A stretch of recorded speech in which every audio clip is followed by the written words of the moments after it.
عطا ابن ابی رباح در مکه پیشوا بودن، شاگرد عبدالله ابن عباس رضی الله عنهما.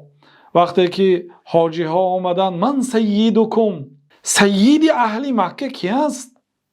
گفته مردم وقتی که پرسان شدن گفتن که عطا ابن ابی رباح. بعد وقتی که عطا ابن ابی رباح را دیدن، یک مرد سیاه پوست، یعنی مرد عربی نه، اصلش از دیار افریقا، بینیش رنگی باقلاجان، پاهاش شکستگی، راست راه گشته نمیتواند، شخصی معیوب، چشمش نابینا. بیما سعدکم، به چی شما را گذشت؟ گفتن که استغنا عما عندنا فاحتجنا الی ما عنده. او بی‌حاجت شد از آن چیزی که در نزد ما هست، یعنی به پول و مال ما چشم نانداخت.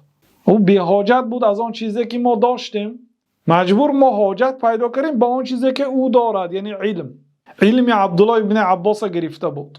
نه خلیفه ها را اعتراف میکرد، یعنی به بای و کمبغل یک خیل فتوا میداد، یک خیل اسلوب کتی تعلیم میداد.